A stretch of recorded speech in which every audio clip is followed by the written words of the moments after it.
Mercedes-Benz GLA, a product that I've never been a fan of, and I've done some really long distances in the previous generation model. Every time I got behind the wheel of one, I thought to myself, why am I doing this? It was uncomfortable, unrefined, the ride was bad, but now there's a new GLA and this one is a lot more evolved, a lot more mature, a lot bigger, more comfortable than the previous generation model. But as an overall package, how does it score against the rivals? That's exactly what we're going to find out today in this review.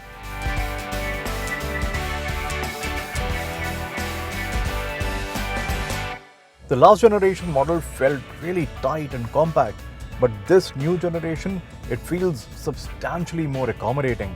The one that we have is not the AMG line.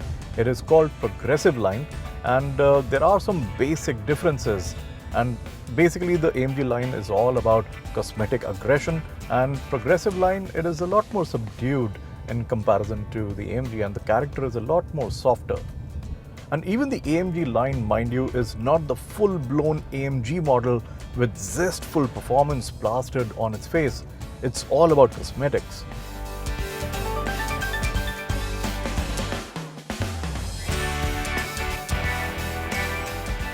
But the GLA does look smart.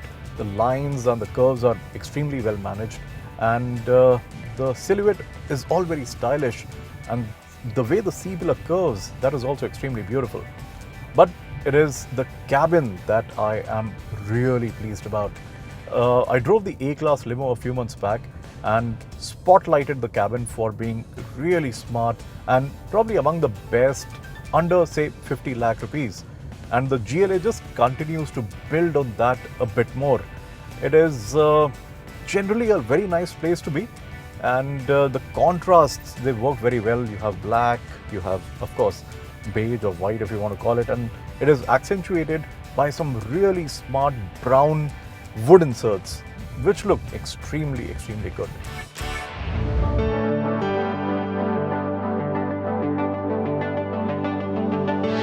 And the space, it is oceans better than the previous generation model, but it is still a compact vehicle, and it is best suited for a nuclear family of people with moderate heights. But it has definitely come a long way. The seats, they're all right, fairly comfortable actually. I've not really done big distances in the GLA, but I have a feeling that cruising is not really going to be a problem in this vehicle at all.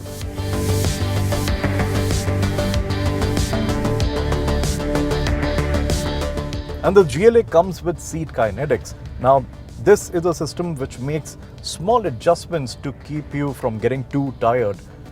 And talking of seats, the rear has a split of 40-20-40, so that enhances the practicality quotient of the GLA even more. But the boot, that is on the smaller side of the spectrum. It's definitely the smallest in the category, I think, when you compare it to the BMW X1 and the Audi Q3.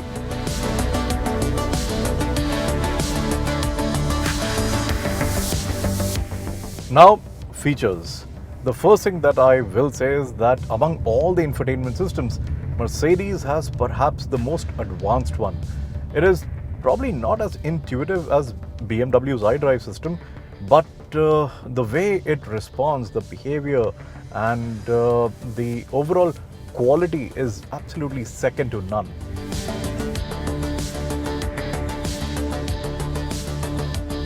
You have a panoramic sunroof that has a beam running in the middle, and to me it looks actually quite cool. There is also two-zone air conditioning system. The instrument display can be changed and customized according to your preferences.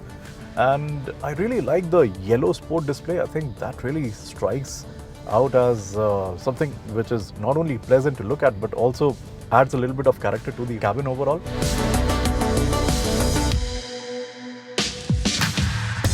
And the steering wheel is also extremely decent. It's wrapped in Nappa leather, and it has controls for a lot of things on the spokes.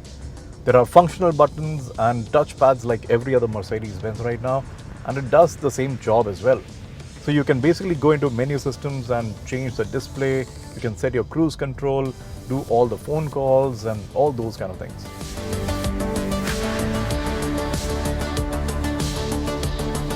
This touchpad in the center has also come a really long way, but I still would have preferred a proper movable controller and probably a dial or something like that. That would have really enhanced the comfort and the practicality, but this is not too bad. The overall quality of the cabin also feels extremely decent. Everything feels very well put together. There are some scratchy plastics here and there, but you're hardly going to notice them.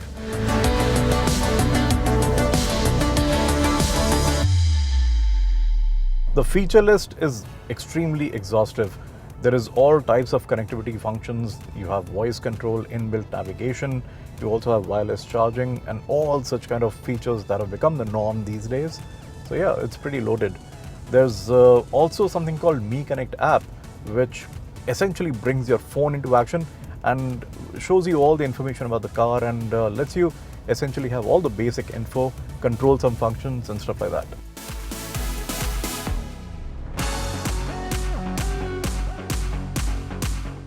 Now let's come to the crucial part, the drive experience. Now when I first sat in the GLA, I found the seat position to be a bit too high up and I moved it lower, but even at its lowest setting, the seating position is quite high, which is actually not a bad thing because a lot of people are going to like it because you get a commanding driving position and you can see out in a very nice way. Me, I prefer being seated substantially lower because that just gives me a little bit more intimate feeling with the road. But you know, how many of us are there who would like such kind of a seating? Hardly anyone.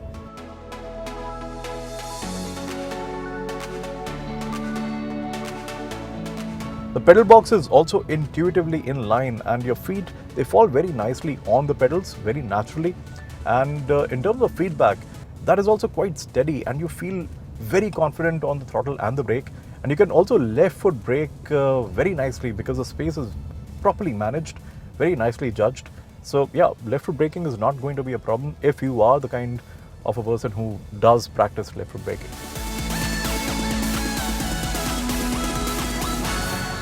There's a diesel, the 220D, which comes in two variants, the regular and the 4MATIC. So you get all-wheel drive only with the diesel engine. And it is driven by an 8-speed gearbox, dual clutch that is, compared to the 7-speed dual clutch transmission that the petrol engine comes with. And the petrol engine is, and be prepared for this, 1332cc. 1332cc petrol engine in a compact luxury crossover or an SUV. Well, just baffles the mind, but it is a turbocharged unit, so it makes 163 horsepower and 250 Newton meter. The sub 9-second time of 0 to 100 is also very respectable, but the more crucial thing is how it pulls in the mid-range.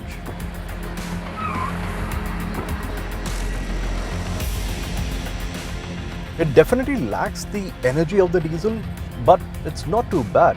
And the gearbox also, it kind of thinks before it shifts between the cogs.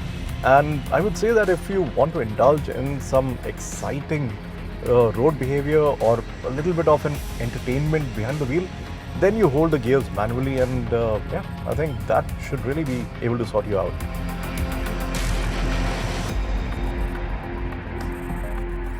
The suspension is okay, nothing wrong with it. It is not adaptive, but it is definitely the comfort suspension that Mercedes has. And even in the sportiest setting, it's actually able to absorb the bumps in a very confident manner.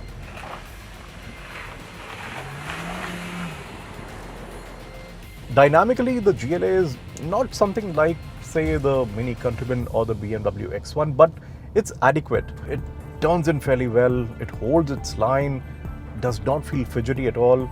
It's okay. It does not make you think hard, which I think is good.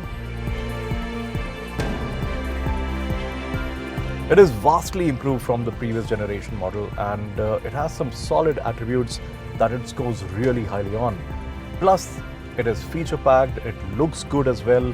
So in all, it is a very nice, sufficiently attractive package.